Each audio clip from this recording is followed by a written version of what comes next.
Nagdududa na ako sa kanya, madam. Ang dami niyang tanong tungkol sa personal life ko. Dear Madam Native Filipina, isa po akong taga-subaybay ng iyong programa. At ang totoo niyan, ginagawa ko pong music ang mga videos niyo. Kahit busy ako or tulog ako, nakaplay po sa aking tenga ang mga AFAM stories na binabasa niyo. Anyway, madam, tawagin niyo na lamang po ako sa pangalang Janet. At ito na nga, uumpisahan ko na ang aking kwentong AFAM. May jowa po ako ngayon, almost 2 years na kami. At ako po pala ay kasalukuyang nagtatrabaho dito sa bansang Kuwait bilang isang domestic helper. Matagal ko na pong kakilala si AFAM since 2020 pa. Nung nasa Saudi Arabia pa ako nagtatrabaho. So madam, way back 2020, nag-start kaming mag-usap around December. Lulubog lilitaw po siya, pero hindi naman po kami.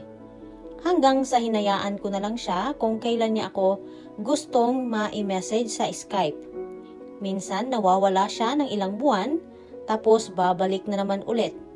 Hanggang mawala na naman siya ulit ng 6 months. At nagulat ako nang biglang may nag-message sa akin. Iba ang pangalan at ang sabi niya, naaalala mo pa ba ako? Ang sagot ko naman ay hindi. Kaya sabi ko mag-send ka ng picture para maalala kita. So ayun na nga, nag-send siya ng picture at nakilala ko siya. Fast forward, umuwi ako ng Pilipinas June 2022. Nag-usap kami noon through Skype. Just to say hello and how are you? Mga ganyang bagay lang. At sobrang saglit lang din. Madam, Muslim po pala siya. Nakadalawang asawa na din si AFAM. Una ay isang Pinay din. May edad na daw ito kesa sa kanya. At may isa silang anak at naghiwalay. Ang pangalawa naman po niyang asawa ay isang Burmese. Madam, nag-umpisa pong dumalas ang pag-uusap namin nung nagtrabaho na ako dito sa bansang Kuwait.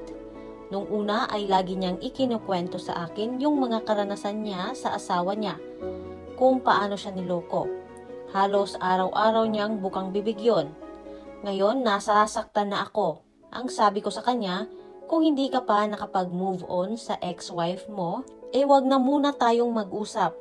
Hayaan mo muna na mag-heal ka from your past. At ang sagot naman niya sa akin ay sorry daw. Hindi na niya ulit babanggitin para hindi na ako masaktan pa. Isang araw, madam, sa dami account kong Facebook ay may biglang nag-message sa akin.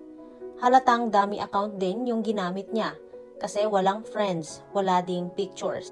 Nung nag-message siya sa akin ay nagpasa siya ng picture niya, which is halata namang ninakaw niya lang din sa Facebook. Alam mo yung pangdami account talaga. Tinawagan ko madam ng video call. Ang sabi ko, kung hindi mo sasagutin ay ibablock na kita. Pero lagi siyang may sinasabi na baka daw pag sagutin niya ay magagalit ang boyfriend ko. Baka awayin daw siya. At madami pa siyang tanong about my personal life. Kaya naman nagdududa na ako sa kanya. At alam ko at napifeel ko na kilala niya ako. Kaya napaisip ako kung sino ba talaga siya. Sinagot ko siya, sabi ko, oo, may jowa akong nasa US. Kasi ramdam ko na talagang siya yon. So madam, nung tinawagan ko na, laking gulat ko na siya pala talaga. Sabi niya, matagal na daw niya akong ini-stalk sa Facebook. Kaya alam niya daw ang mga ganap sa buhay ko. Pero ang hindi niya alam na dami account ko din yon. So ayun na nga madam, hinuhuli niya pala ako. So ako naman kinikilig. Kasi may stalker ako. Hahaha. Fast forward madam, simula nun, sa messenger na kami nag-uusap. At doon na sa main account ko talaga. Binura ko na yung dami account ko. Ang tanong ko madam, seryoso kaya si AFAM sa akin? Ang dami kong iniisip madam. Kasi ang usapan namin ngayong January 2025 ay magkikita kami sa Pilipinas. At kasi uuwi din ako niyan. Pero ang ikinatatakot ko madam kasi paano kung hindi niya pala ako magustuhan? Kasi iba naman talaga sa personal at sa camera lang. Pero ramdam ko naman na mahal niya ako. Kasi ni minsan hindi siya humingi ng patingin ng katawan mo or boobs. Mga ganyan. Ang sabi niya, ayaw niya daw ng online. Gusto niya, totoo, at gustong gusto niya na makasama na kaagad ako sa US para maging okay na daw ang buhay niya. At also para daw makulayan na ang bahay niya dahil kumpleto na daw siya. Natatakot ako, madam. Hindi ko din kasi alam kung anong gagawin ko if ever na magkita na kami. As in, yung nasa harapan ko na siya. Sana mapayuhan mo ako. Maraming salamat at God bless po sa inyo at ng iyong buong pamilya. Hello, Madam Letter Sender. Base sa kwento mo, mukhang seryoso naman siya. Mabuti na lang at nakapasa ka sa pagsubok na ibinigay niya. Napatunayan niyang loyal ka sa kanya. I understand kung bakit niya ginawa yung pang-i-stalk at pagbibigay ng pagsubok. Kasi nga ayaw na niyang maloko at masaktan sa pangatlong pagkakataon. Kaya nag-iingat lang siya. Sinisiguro niyang sa pagkakataong ito ay tamang babae na ang mapili niya.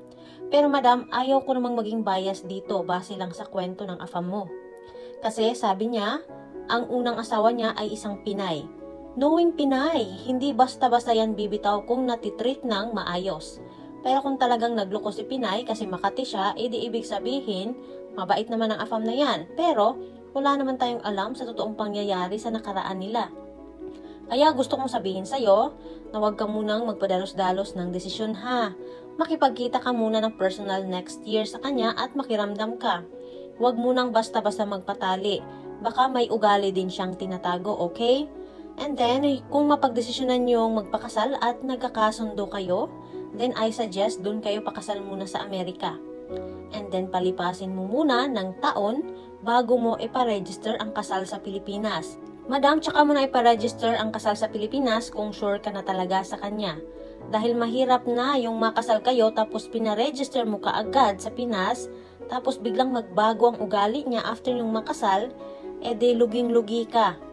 Kasi nakatali ka na sa kanya sa lupang sinilangan mo. Just in case lang na magbago siya, edi mabilis lang ang divorce at mabilis lang din mag-move on.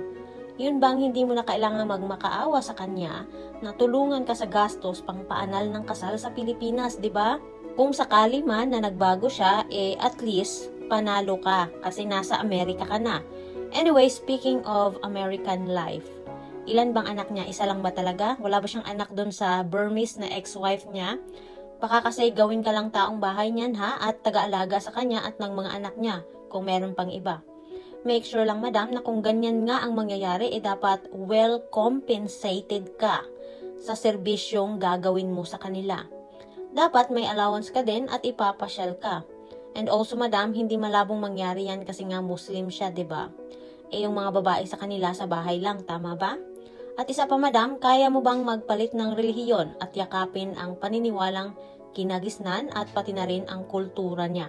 Pag-isipan mong mabuti madam kasi malaking adjustment ang gagawin mo sa buhay mo kung talagang itinadhana kayong dalawa. And lastly, don't worry tungkol sa first meeting nyo na baka hindi ka niya magustuhan. Kasi guni-guni mo lang yan. Lahat tayo dumaan sa ganyang kapraningan, aminado ako dyan. Pero nagkamali ako kasi hindi naman pala basihan para sa kanila ang physical na kaanyuan, charot. Lalo na dun sa mga matured na at seryoso, wala silang pakialam sa kaseksihan dahil mas pagbabasihan nila ang pagpili sa attitude natin, pag-aalaga, gaano tayo kasayang kasama at ang pinaka-importante sa lahat, yung trust rating.